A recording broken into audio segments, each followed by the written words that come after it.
31 de março, sexta-feira. Ao alvorecer, um ruído rouco e monótono despertou-me. Ao assombrar a minúscula janela, verifiquei surpreso que aquele som parecia vir de toda a aldeia. Não havia explicação. Depois de um rápido asseio, estabeleci contato com o berço, mas Eliseu não soube dar nenhuma informação a respeito. Intrigado, desci as escadas de pedra que conduziam a um pátio central da fazenda, e quando cheguei às pilastras, o ruído cresceu. Então notei que o som partia da sala onde eu havia permanecido boa parte da tarde anterior, e por lá me encaminhei. O fogo da lareira elevava-se vigoroso sobre as alças depositadas junto à chaminé. Ao pé da mureta que circundava o fogão, Marta e uma das criadas ocupavam-se em moer o trigo sobre uma pedra muito parecida com a que eu vira na manhã anterior em minha descida pela encosta no sul dos Montes das Oliveiras. A diferença é que esse triturador era negro e muito polido. Ao me aproximar das mulheres e saudá-las, pude ver que se tratava de uma pedra bálstica que quase meio metro de largura e 30 centímetros de espessura, já muito desgastada na parte superior por causa da fricção diária e vigorosa. Num instante, minhas dúvidas se dissiparam, e a partir dali aprendi a identificar o despertar o cotidiano de Betânia e da própria Jerusalém, com um som obrigatório e generalizado em todas as casas, poderosas ou humildes, da moenda de trigo. Como me contaram os anciões da aldeia de Lázaro, se algum dia se deixasse de ouvir o ruído da moenda, convertendo os grãos de trigo em farinha, é que a ruína e a desolação, como havia escrito Jeremias, tinham chegado a Israel. Certamente eu não havia sido o primeiro a se levantar. Desde muito antes do amanhecer, as mulheres da casa já trabalhavam com afã nas tarefas domésticas, enquanto Marta se ocupava de comprar do pão na padaria comunal da aldeia. Maria e outras jovens carregavam água e faziam a limpeza da fazenda. Os homens, por sua vez, ultimavam os preparativos para o duro trabalho no campo. O pai de Lázaro, rico fazendeiro, havia deixado para seus filhos terras suficientes para viverem sem limitações, o que permitia folgadamente que em cada colheita os pobres pudessem recolher uma parte do produto de seus campos, como ordenavam os velhos preceitos. Quando entrei na sala de jantar, a diligente e incansável Marta preparava a farinha para cozer pequenas tortas sem levedura. Ao me ver, levantou-se, pedindo-me que desculpasse seu irmão. Lázaro tinha ido acompanhar seus operários a um dos campos próximos, onde se viam trabalhando no que chamavam de semeadura tardia, quer dizer, o cultivo de produtos como milho, sésamo, lentilhas, melões e etc., que deviam ser plantados necessariamente entre janeiro e março. Antes que eu dissesse qualquer coisa, Marta pediu que eu me sentasse à mesa, e num abrir e fechar de olhos, colocou diante de mim uma grande terrina de madeira, que encheu de leite quente. Sempre em silêncio, enquanto sua companheira continuava triturando os grãos, cortou várias rodelas de um pão tostado que possivelmente pesaria mais de 3 libras. 2 generosas porções de queijo e mel completaram meu desejum. Desde a terceira hora, 9 da manhã aproximadamente, grupos de peregrinos precedentes da Galiléia, da Pérsia, velhos conhecidos da família, parentes de Jerusalém e muitos curiosos vinham chegando à casa de Lázaro. Como ocorria quase todos os dias, aqueles hebreus estavam aproveitando sua presença obrigatória na Cidade Santa para distrair-se vendo e ouvindo o ressuscitado.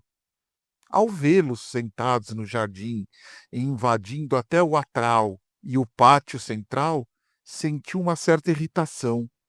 Será que Lázaro não percebia que a maioria daqueles indivíduos somente buscava motivos para mexericos? Compreendi que o paciente amigo de Jesus tinha preferido esconder-se. Ao consultar Marta sobre o caminho que eu devia tomar para encontrar seu irmão, a senhora abandonou gentilmente os seus afazeres e me pediu que a seguisse, através do vasto horto situado atrás da casa, e no qual se alinhavam numerosas árvores frutíferas. Após uns 300 metros de caminho, ao desembocarmos em uma pequena esplanada, parei sobressaltado. Diante de nós, erguia-se uma enorme rocha calcária. Ao pé daquele maciço alvo e suave, salpicado em alguma de suas fendas superiores por ninhos de barros, das primeiras andorinhas, distingui uma pedra circular. Marta compreendeu o motivo de minha surpresa e, com um aceno de mão, convidou-me para se aproximar do sepulcro familiar. Em silêncio, inspecionei o tampo da entrada do túmulo. Tratava-se de uma laje perfeitamente lavrada, de apenas 1 metro de diâmetro e 30 centímetros de espessura. Aquela pedra, muito semelhante às que o moinho constituía o tampo de uma entrada que, a julgar pelas dimensões externas, era bem estreita. A face anterior da rocha, com 2 metros de altura a partir do solo por 3 metros de largura, havia sido esculpida como uma fachada e rebocada de branco. Eu sabia que retirar a laje constituiria falta de respeito aos mortos. Assim, sem fazer comentário algum, refreei o impulso que me levava a pedir à irmã de Lázaro que me permitisse deslocar a pedra. Por outro lado, o mais provável é que, ainda que Marta houvesse concordado, nós dois juntos não teríamos conseguido mover aquelas 300 ou 500 quilos que a tampa do sepulcro devia pesar. Minutos depois, eu deixava o jardim por uma das veredas que corriam na direção oeste e que, segundo a senhora, me levaria ao encontro de seu irmão. A temperatura àquela hora da manhã ainda era fresca, 10 graus centígrados e um moderado vento norte de 10 nós, confirmaria Eliseu depois. Na noite anterior, o silômetro especial do berço, com base em um feixe de raio laser, havia detectado uma barreira de nuvens carregadas, de uns 300 quilômetros de extensão, que se erguia 6.000 pés sobre o perfil da costa finício-israelense. No momento, essas ameaçadoras nuvens de desenvolvimento vertical pareciam estar sendo detidas em seu avanço para Jerusalém por uma corrente de ar frio procedente do norte. Não se descarta, todavia, anunciou meu companheiro, que as condições possam mudar e que tem 24 ou 48 horas registra-se chuvas sobre nossa área. Enrolei-me no clames e prossegui pelo tortuoso caminho entre os ondulantes campos de cevada. Alguns camponeses haviam iniciado a sega. Tomavam os hastes à mão direita e com a outra cortavam-nas a curta distância da base dos talos. As foices consistiam em pequenas folhas recurvadas de ferro, solidamente engatadas com rebites e a um cabo de madeira. A debulha se fazia em uma clareira próxima ao caminho. As mulheres carregavam os feixes e os esparramavam no solo. Depois separavam os grãos de palha com a mão ou com a ajuda de bois. Nesse último caso, o mais frequente, segundo pude comprovar, os animais pisavam a cevada. Depois os homens passavam sobre ela com as debrulhadoras, levadas pelos mesmos bois. As mais comuns eram feitas com uma tábua plana, cuja face inferior tinha incrustadas pequenos pedaços de pederneiras. Outras eram simples rodas, também de madeira. Outras operações se seguiam, até que as mulheres guardassem os grãos em sacos. Asnos e carros encarregavam-se, enfim, do transporte do produto da colheita para a aldeia, onde os grãos eram traslados para silos ou grandes dornas de barro, como as que eu lhe havia visto na casa de Lázaro. Não tardei a encontrar o ressuscitado e seus operários. Ele ficou contente de me ver, mas afastou de imediato minha ideia de ajudá-lo nos trabalhos e na semeadura. Estávamos em plena discussão dialética, quando algum dos seus empregados chamaram nossa atenção para um cavaleiro que se aproximava procedente da aldeia.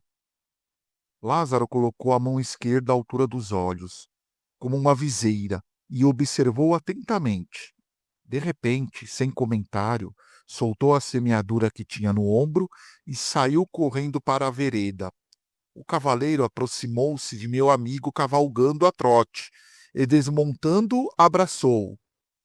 Um instante depois, voltou a cavalgar e dirigiu-se para Betânia. O ressuscitado fez sinais para que eu me aproximasse. Seu rosto estava iluminado. "O mestre virá!" exclamou alvoroçado com incontida alegria. "Finalmente poderá conhecê-lo. Vamos, temos muito que fazer." "Mas onde ele está? Já chegou?" Comecei a lhe perguntar atropeladamente, enquanto tentava segui-lo. Mas Lázaro nada respondeu, e antes que eu pudesse dizer ou fazer qualquer coisa, ele já levava meia centena de metros de vantagem. Apesar de sua aparente debilidade, corria como um gato selvagem. Ao entrar em casa, dei-me conta de que a notícia havia alterado a família e os amigos. Marta, principalmente, corria de um lado para o outro, sorridente e nervosa. Ao nos ver, abraçou-se a Lázaro, confirmando-lhe a boa nova. "Ele virá! Jesus virá!" O irmão tentou acalmá-la, perguntando-lhe sobre alguns detalhes. "Dizem que está a uns 10 estádios de Betânia", acrescentou a senhora. Fiz um rápido cálculo mental. Isso significava que o rabi se achava a 1860 metros da aldeia. Posso jurar que, apesar da minha intensa preparação, dos longos anos de treinamento e da minha condição de cético, a família de Lázaro conseguiu contagiar-me com sua excitação. Sem que eu pudesse evitá-lo, um calafrio percorreu minha coluna vertebral. Inexplicavelmente, minha garganta secou. Em um esforço para serenar-me, atribuí meu estado à loucura corrida desde o campo. Seguindo os conselhos de Lázaro, permaneci no interior da casa. Minha primeira ideia foi sair ao encontro de Nazareno, mas o ressuscitado sugeriu-me que era muito melhor aguardá-lo ali. "Ele vem sempre ao nosso lar. Além disso", especulou-a, "a notícia já deve ter chegado a Jerusalém. Em pouco tempo não se poderá mais caminhar pelas ruas de Betânia." "Então", comentei preocupado, "o mestre aceitou o rapto e passará a Páscoa na Cidade Santa?" Meu amigo não quis responder. No entanto, percebi em seu olhar um véu de desassossego. Ele pressentiu que aquela podia ser a última Páscoa de Jesus de Nazaré. Não era preciso dizer que o sumo sacerdote e seus sequazes podiam já estar inteirados da presença do impostor na aldeia vizinha. E isso, como bem sabiam Lázaro e suas irmãs, era perigoso. Pouco depois da 9ª, talvez fossem 4 ou 4:30 da tarde, a agitação entre as numerosas pessoas que se achavam no pátio de arcos da fazenda explodiu subitamente. Marta e Maria precipitaram-se para o átrio e desapareceram entre os grupos de homens e mulheres que congestionavam a entrada principal e praticamente a fechavam. Meu coração se acelerou. Vinha de fora um rumor crescente de vozes, gritos e saudações. Sem saber por quê, senti medo. Retrocedi alguns passos e me ocultei atrás de uma das colunas da ala direita do pátio. As palmas de minhas mãos haviam começado a transpirar. Pressionei dissimuladamente meu ouvido e em voz baixa informei Eliseu da iminente chegada de Jesus. Poucos minutos depois, os empregados, amigos e familiares de Lázaro foram abrindo espaço, e um numeroso grupo de homens irrompeu o pátio. Entre risos, beijos e mantos multicoloridos, meus olhos ficaram cravados de imediato num homem que se distinguia muito dos demais. Aquele tinha de ser Jesus. Sua compreensão, no primeiro momento, calculei sua altura em 1,80 m. Fazia dele, ao lado da quase totalidade das circunstantes, um gigante. Vestia um manto bordô que lhe cingia o tórax e cujas extremidades lhe envolviam o pescoço e caíam sobre seus ombros largos e poderosos. Uma longa túnica branca, de mangas largas, cobria-o até quase os tornozelos. Não vi faixa ou cinto algum. Na fronte trazia enrolado um lenço branco que lhe caía sobre os cabelos do lado direito. Nem mesmo no instante da inversão da massa do módulo, naquela noite de 30 de janeiro de 1973, experimentei uma aceleração cardíaca como a que suportava naquele momento. O gigante caminhou lentamente para o centro do pátio. Seu braço direito descansava sobre o ombro de Lázaro. Ao seu redor, Marta e Maria gesticulavam e batiam palmas, em meio ao alvoroço geral. Era, sem dúvida, um homem branco, de rosto longo e estreito, próprio da raça caucasiana. Os cabelos lisos e de uma tonalidade ligeiramente acaramelada caíam-lhe sobre os ombros. Pouco depois, ao soltar a banda que trazia enrolado na fronte e que era usada também por quase todos os homens de seu grupo, vi que repartia os cabelos ao meio. Usava bigodes e uma fina barba, dividida em duas partes, de cor de ouro velho, igual à dos cabelos. O bigode, ainda que pronunciado, não chegava a ocultar-lhe os lábios, relativamente finos. O nariz desconcertou-me. Era comprido e ligeiramente proeminente. Desde sua entrada na casa, Jesus não havia deixado de sorrir, mostrando uns dentes brancos e impecáveis, ao contrário do que ocorria com a maioria dos hebreus. O mestre foi sentar-se à beira da piscina central, sobre um dos tamboretes que alguém havia levado ao refeitório. Os homens, as mulheres e os meninos amontoaram-se ao seu redor. Os raios de sol incendiaram então sobre seu rosto, e eu fiquei maravilhado. O contraste com aquelas caras endurecidas, enrugadas e envelhecidas de seus amigos e seguidores era simplesmente admirável. Sua pele era curtida e bronzeada. Timidamente fui saindo de trás das pilastras. Jesus, ao pouco mais de 4 ou 5 metros, ergueu repentinamente seu rosto e perfurou-me com seu olhar. Uma espécie de fogo percorreu-me as entranhas. Antes da surpresa geral, o rabi levantou-se e abriu o caminho entre as pessoas que haviam começado a sentar-se sobre os ladrilhos vermelhos do piso. Meus joelhos começaram a tremer, mas já não me era possível escapar. Aquele gigante estava diante de mim. Jamais esquecerei aquele olhar. Os olhos do Galileu, ligeiramente rasgados e de uma viva cor de mel, tinham uma singular virtude. Pareciam concentrar toda a energia do cosmo.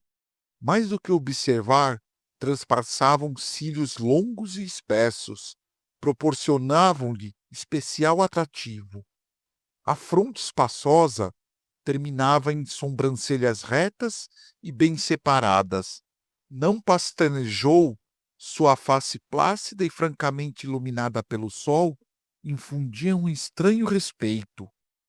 Ergueu os braços, colocou suas mãos longas e aveludadas sobre meu ombro e sorriu. ao mesmo tempo em que piscava um olho.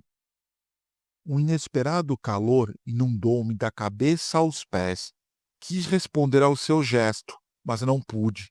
Estava confuso e aturdido. Estava emocionado. "Se bem-vindo." Aquelas palavras pronunciadas em grego acabaram por me desarmar. Havia tal segurança e afeto em sua voz que necessitei de muito tempo para reagir.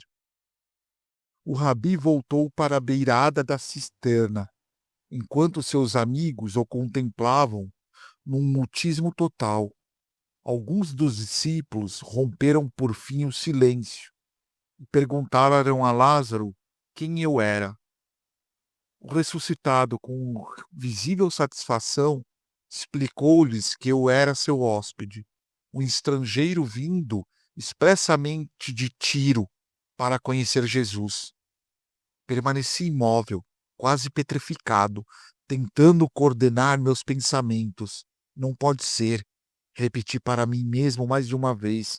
"É impossível que tenha adivinhado. Como pôde?" Por mais voltas mentais que eu desse, chegava sempre à mesma encruzilhada. Se ninguém lhe havia falado de mim, e por que iriam fazê-lo?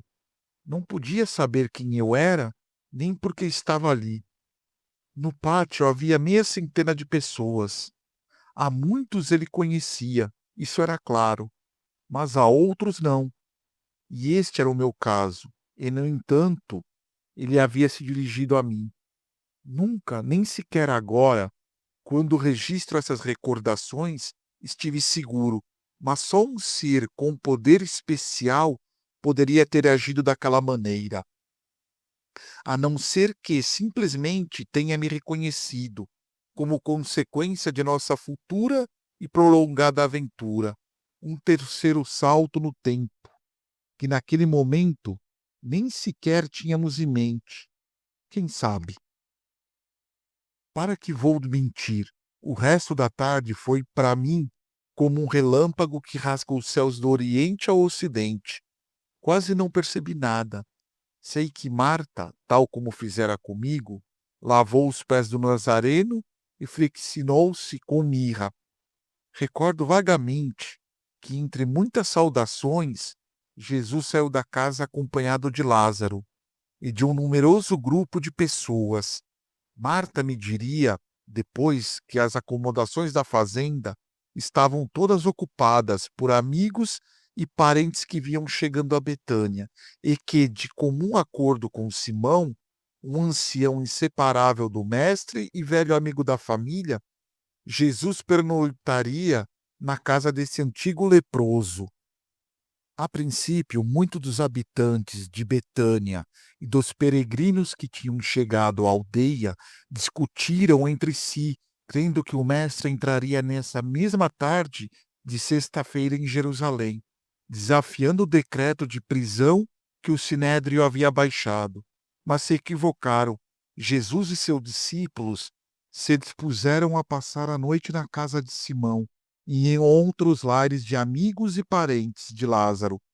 Todos, essa é a verdade, fizeram o possível para que o mestre se sentisse feliz durante sua estada na pequena povoação. Segundo Marta, Simão quisera receber convenientemente Jesus e havia anunciado um grande banquete para o dia seguinte, sábado. Isso significou um novo esforço em ambas as casas, uma vez que, de acordo com as rigorosas prescrições da lei judaica, o dia sagrado para os israelitas começava precisamente no crepúsculo do dia anterior. Durante o resto do dia, o mestre da Galiléia recebeu uma infinidade de amigos e visitantes, conversando com cada um.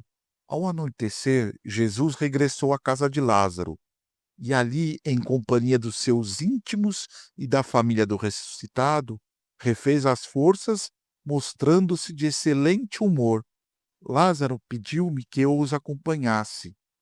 Os homens tomaram assentos em torno da grande mesa retangular do refeitório, e as mulheres, dirigidas por Marta, começaram a servir.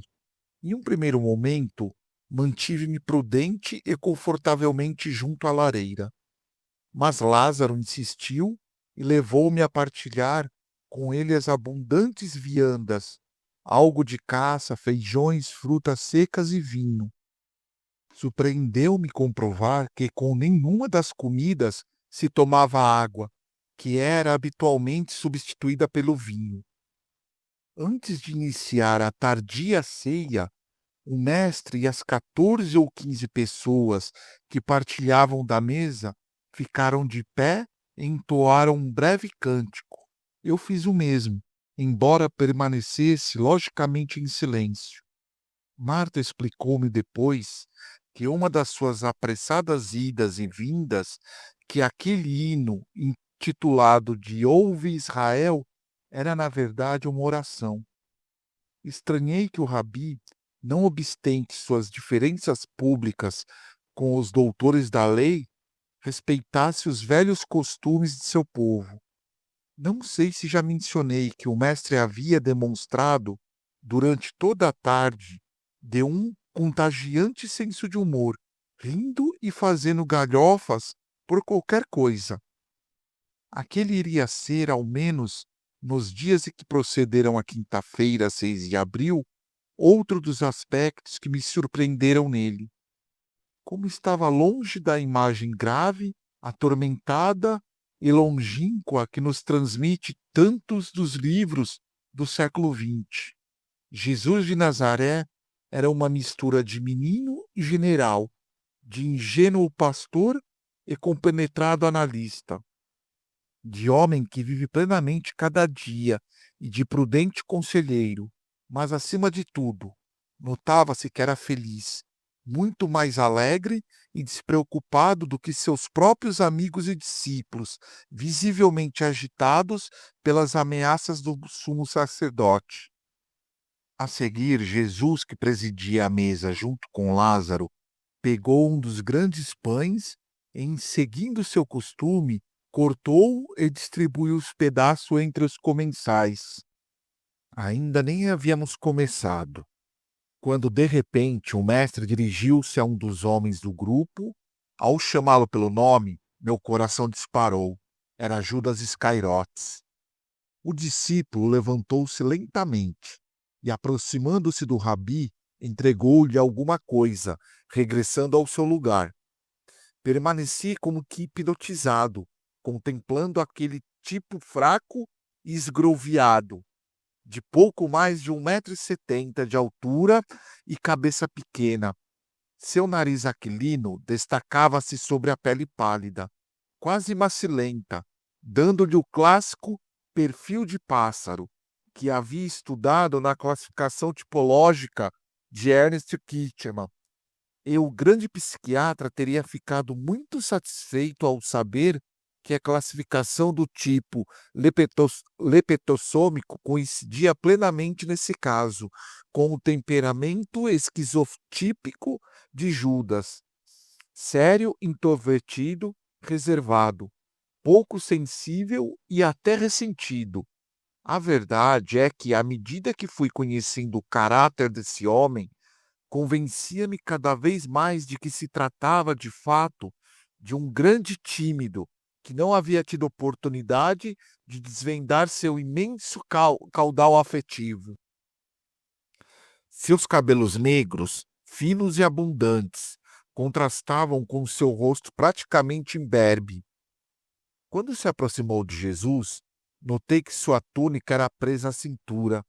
Em lugar de um simples cordão ou cinto por um hagará, ou a faixa escura de qual havia sido retirada aquela pequena bolsa de couro, aparentemente, pelo que pude ir observando, a faixa servia principalmente para guardar dinheiro e pequenos objetos além de armas. Judas trazia uma pequena espada presa do lado direito. Naquele momento, todavia, não reparei num fato singular. Tal como Iscariotes, outros discípulos também ocultavam suas espadas sob seus mantos ou hagarós. O rabi pediu às irmãs de Lázaro que se aproximassem dele. Maria foi a primeira a abandonar os apetrechos que estavam manejando no fogão e colocou-se em um dos cantos da mesa junto ao Galileu. Logo mais entrava Marta, ainda enxugando as mãos no avental. À luz de uma das grandes lâmpadas ou candeias portáteis que tinham sido colocadas sobre a mesa, punha em relevo o atraente perfil de Maria. Uma espessa cabeleira negra caía-lhe sobre as costas, quase até a cintura.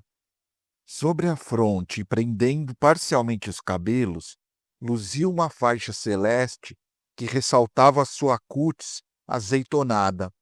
Tinha feições miúdas e delicadas. Um milagre para uma mulher de 30 anos naquela dura sociedade. Não consegui falar com ela, nem uma única vez, mas seus olhos negros revelavam um coração singularmente sensível. Jesus colocou a bolsinha nas mãos de Maria e, dirigindo-se a ela e a Marta, pediu-lhes que aceitassem aquela pequena dádiva. Enquanto Maria ficava ruborizada, Marta, cheia de curiosidade, tomou a bolsa das mãos da irmã e a abriu depressa. De meu assento, mal consegui distinguir alguns grânulos. Depois soube que se tratava de sementes de bálsamo, compradas pelo próprio Rabi em sua passagem por Jericó.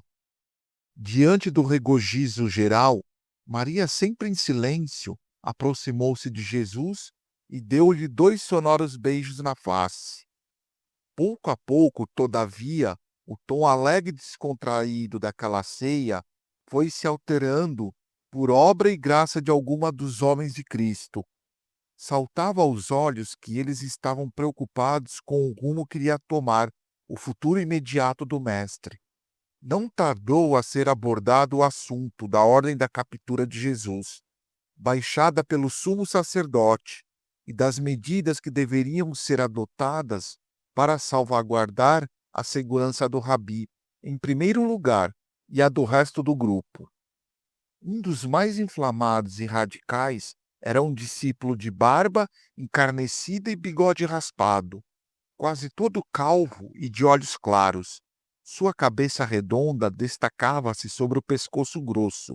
Aquele homem de rosto marcado pelas rugas, calculei equivocadamente que seria um dos mais idosos, 40 ou 45 anos. Não era partidário da entrada de Jesus em Jerusalém. Temia, é claro, pela vida do Rabi e procurou por todos os meios ao seu alcance convencer o grupo do perigo que a ideia continha. Jesus assistiu impassível e sério a toda a discussão. Deixava que uns e outros falassem sem pronunciar uma única palavra, até que em um momento mais calmo dos debates, o mestre deixou que ouvissem sua voz grave. E dirigindo-se ao apóstolo de olhos azuis, sentenciou: Pedro, ainda não compreendeste que nenhum profeta é acolhido por seu povo e que nenhum médico cura os que eles conhece. Depois, fixando seus olhos de falcão nos meus, acrescentou: se a carne foi feita do espírito, isso é uma maravilha. Se o espírito foi feito do corpo, é a maravilha das maravilhas. Mas do que eu me maravilho é disto: como essa grande riqueza instalou-se nessa pobreza. Um denso silêncio ficou flutuando na sala, e o mestre, erguendo-se, retirou-se para descansar.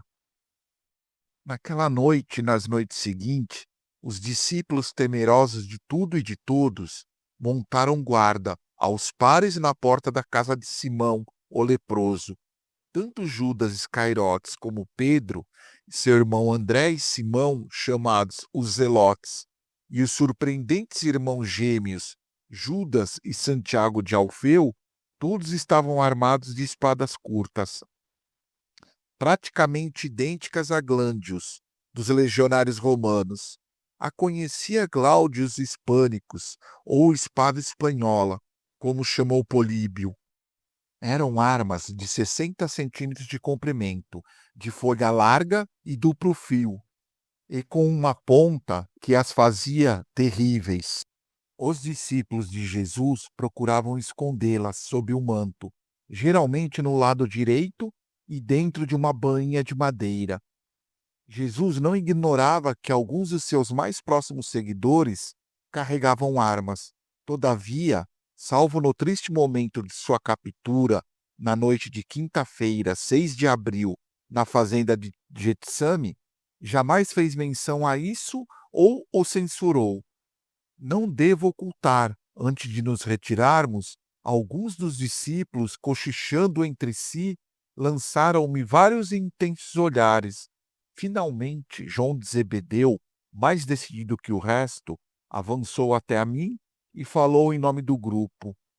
É curioso, amigo Jazão. Todos experimentamos idêntica sensação. Todos cremos conhecê-lo.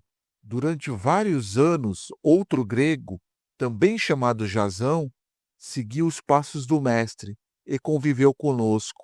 Há apenas alguns dias despediu-se para sempre, mas cremos tratar-se de uma casualidade. Por quê? Interrompi intrigado diante da segunda e curiosa coincidência. Esse Jazão, recordou com carinho, é quase um ancião, e tu, ao contrário, és jovem. Logicamente, não pude compreender o alcance daquela revelação. 1º de abril, sábado. Diferentemente das demais jornadas, aquele alvorecer de sábado não foi despertado pelo ruído da moenda de trigo. A aldeia parecia dormir, estranhamente silenciosa. Os hebreus, amos ou servos, como também seus animais de carga, praticamente paralisavam a vida a partir do que eles chamavam de a vigília do sábado, ou seja, desde o crepúsculo da sexta-feira, a lei proibia todos os trabalhos maiores e as grandes deslocações, fazer amor, tirar água dos poços ou até acender o fogo. Aquelas sombrias normas de origem religiosa transformavam completamente a vida social dos judeus. E aquilo que no início deveria ter sido um motivo de alegria e merecido descanso, acabara se deformando e se convertendo em um emaranhado código de disposições ridículas e absurdas, em sua grande maioria. Lázaro e sua família, seguindo o exemplo de Jesus, adotavam uma postura muito mais liberal. Nessa mesma tarde, eu teria a oportunidade de comprovar os muitos desgostos e dores de cabeça que enfrentavam em consequência da sinceridade observância da doutrina que o Rabi da Galileia vinha pregando.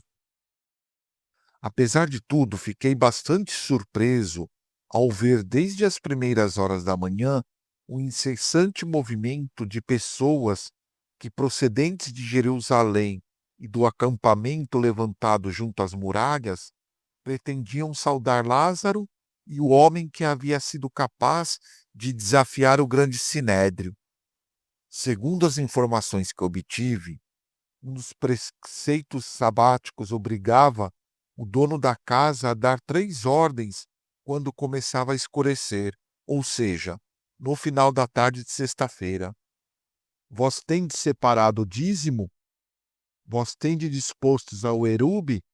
E por último, o cabeça da família deveria ordenar que se preparasse a candeia.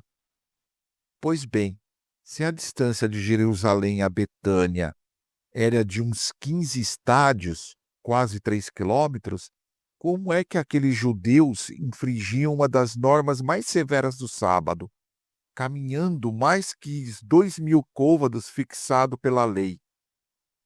Lázaro, com um sorriso malicioso, explicou-me que também naquele tempo, uma vez feita a lei, feita a fraude.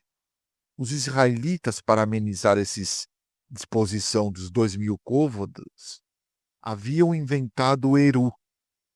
Se uma pessoa, por exemplo, colocasse na vigília de sábado, sexta-feira, alimentos para 2 refeições dentro desse limite de 2.000 côvados, ou 1.000 metros, o Erube era considerado residência temporária, podendo a pessoa então caminhar outros 2.000 côvados em qualquer direção. Isto explicava a maciça presença de peregrinos e vizinhos de Jerusalém e Betânia, que, segundo meu amigo, podiam ter colocado 1 ou 2 erubes no caminho que une os 3 povoados, Jerusalém, Befage e Betânia. Minha condição de estrangeiro e gentil deu-me, enfim, uma oportunidade para ajudar a família, que me havia acolhido sobre seu teto. Até a 3ª hora, 9 da manhã, e depois de vencer a resistência de Marta, cuidei do transporte da água, da alimentação do fogo da lareira, da coleta dos ovos do galinheiro e da limpeza, e apronto de um engenhoso artefato que chamavam de antique, e que outra coisa não era senão uma espécie de aquecedor metálico, com um recipiente para as brasas. O descanso sabático proibia retirar dele as cinzas e, claro, realimentá-lo. Aquele utensílio provido de um tubo interno em contato com o fogo era de grande utilidade para aquecer a água. Não sendo judeu, eu estava livre das normas sabáticas e isso me permitiu, como já disse, compensar em parte a gentileza e hospitalidade de meus amigos. Mas meu coração ardia de desejo de sair ao encontro de Jesus. Marta, com seu fino instinto, sugeriu-me que eu deixasse tudo e fosse à procura do mestre. Pouco antes, em uma de suas visitas à casa de seu vizinho Simão, em razão da preparação do festim que os habitantes de Befage e Betânia queriam oferecer ao mestre, ela o havia visto no jardim. Quando me preparava para sair, a senhora lembrou-me de que eu também havia sido convidado e que, se assim quisesse, ela mesma me conduziria até o lugar que me havia indicado. Eu sabia muito bem que durante aquela ceia iria ocorrer um acontecimento especial. O que eu não podia imaginar então era a gravíssima repercussão que ela teria para o mestre. A fazenda do Simão, o homem mais rico e importante de Befage, desde a morte do pai de Lázaro, situava-se a pequena distância e também o núcleo oriental do povoado. A única e substancial diferença em relação à casa do meu amigo era o frondoso jardim, coalhado de císpretes, alfaias, rodeias e palmeiras, e completamente cercado por um muro de pedras de 2 metros de altura. Em Jerusalém, com exceção dos roseirais, os jardins eram proibidos. Essa norma, em compensação, não atingia as demais cidades. Simão fervoroso, crente e seguidor de Cristo, era um enamorado das plantas, passando boa parte de sua vida, já avançada idade, entre suas rosas, gálbanos luminosos e perfumados, incenso de flores brancas, jarás e os curiosos trangactos, de cujos ramos e troncos flui uma apreciada seiva esbranquiçada, altamente medicinal. Na entrada da fazenda, empinhavam-se uma silenciosa multidão, na esperança de poder ver o mestre. Como se estivessem cuidando de um estadista do século XX, vários discípulos de Jesus permaneciam postados junto ao portão, com as costas cobertas por faixas e mantos, controlando a entrada e saída de amigos, parentes e serviçais da casa, os únicos autorizados a transpor o umbral. Não tive o menor problema para passar diante dos homens do Galileu. Minha amizade com Lázaro e o oportuno gesto de Jesus, saudando-me na tarde do dia anterior, haviam feito com que eu ganhasse a simpatia e a confiança dos apóstolos. Ao meu ver, um dos discípulos, Judas, gêmeos de outro Aleu, perguntou-me se procurava alguém em particular.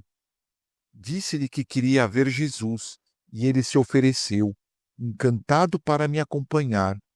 Ao transpor a porta principal, encontrei-me diante de um espaçoso e bem cuidado jardim, Um estreito caminho, pavimentado com pedras brancas, conduziu-nos em linha reta até a esplanada, aberta no pé da escadaria de mármore que dava acesso à casa.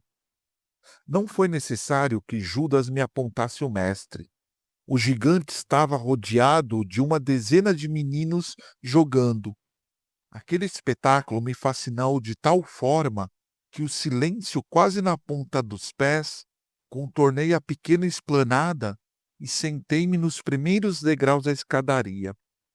E ali permaneci absorto, desfrutando da brincadeira como os próprios meninos. Jesus havia se desembaraçado do manto. Sua esplêndida túnica branca aparecia agora cingida por um cordão. Entre a algavaria de pequeninos, o mestre, vez por outra, abria um sorriso limpo e claro, como aquela luminosa manhã. Em verdade, o que mais me emocionou foi ver aquele homem, de fato e de direito, capaz de desafiar os sumos sacerdotes e de ressuscitar os mortos, saltava, corria ou caía no chão, entregue incondicionalmente às exigências daquela gente miúda. Algumas mulheres se mostravam dissimuladamente pelo átrio, contemplando a cena encabuladas entre risos mal contidos. Um dos jogos era especialmente curioso. O Galileu se colocava de costa para os meninos e lançava um pequeno taco de madeira para trás, de forma a fazê-lo cair o mais próximo possível da criançada. Os meninos disputavam a posse do taco até que um deles, geralmente o que saltava mais alto, pegasse-o. Nesse momento, Jesus e os meninos corriam em todas as direções, enquanto o dono do testemunho esforçava-se por perseguir e tocar com o taco qualquer dos outros jogadores. Não era por acaso que todos os meninos pretendiam caçar o rabi, mas este, longe de dar moleza, deixava-os loucos, esquivando-se e enganando-os entre árvores e arbustos. Não sei quanto tempo durou aquilo, talvez 1 ou 2 horas. De repente, um pressentimento assaltou-me. Ou eu muito me enganava, ou aqueles eram os últimos jogos de Jesus de Nazaré. Em dado momento, quanto mais pungente era aquela inexplicável melancolia, o mestre suspendeu o jogo. Retirou dos olhos a venda de tela com a qual jogava a cabra cega, acariciou os pequenos e deu por terminada a diversão.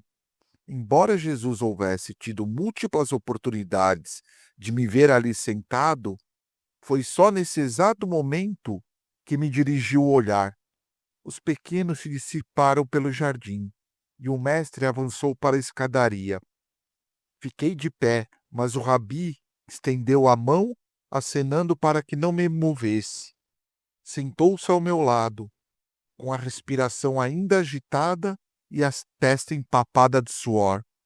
Jazão, amigo, o que acontece? Aquela revelação voltou a me deixar confuso. O mestre, sem sequer olhar para mim, nem esperar resposta, e que tipo de resposta eu poderia ter lhe dado? Prosseguiu em um tom de cumplicidade que eu percebi no instante. Tu estás aqui para dar testemunho e não deves fraquejar. Então sabes quem eu. Jesus sorriu e, passando seu longo braço sobre meus ombros, apontou para a porta do jardim, onde ainda montavam guarda seus discípulos. Muito tempo irá passar até que eles e as gerações vindouras compreendam quem sou e por que fui enviado por meu Pai. Tu, apesar de vires de onde vens, está mais próximo do que eles de verdade. Mestre, não compreendo. Por que teus homens andam armados? Muito poucos acreditariam nisso no meu tempo. Os que estão comigo, respondeu-me com um tom de tristeza, não me entenderam. Senhor, há tantas coisas das quais eu gostaria de te falar. Ainda temos tempo. Tudo tem a sua vez. Eu me senti irritado. Tanto tempo aguardando aquela oportunidade, e agora, a sós com o mestre, eu não sabia o que dizer, nem o que perguntar. Há pouco tu me perguntastes o que acontecia comigo. Disse-lhe intrigado: como pudestes perceber? Levanta a pedra e ali me encontrarás. Corta a madeira e eu ali estarei. Onde houver solidão, ali estarei eu também. Sabes, durante toda a minha vida, senti-me só. Jesus replicou de forma fulminante: eu sou a luz que está sobre todos. Há muitos que se mantêm junto à porta, mas em verdade te digo que só os solitários entrarão na câmara nupcial. Fico tranquilo em saber que todos os que duvidamos temos um lugar no teu coração. O gigante sorriu pela segunda vez, mas agora seus olhos brilharam como o bronze polido. O mundo não é digno daquele que encontra a si mesmo. 1000 vezes me tenho feito a mesma pergunta: por que estamos aqui? O mundo é uma ponte. Vós passais por ele, mas não vós instalais nele. Mas insisti. Não respondeste minha pergunta. Sim, Jazão. Sim, eu o fiz.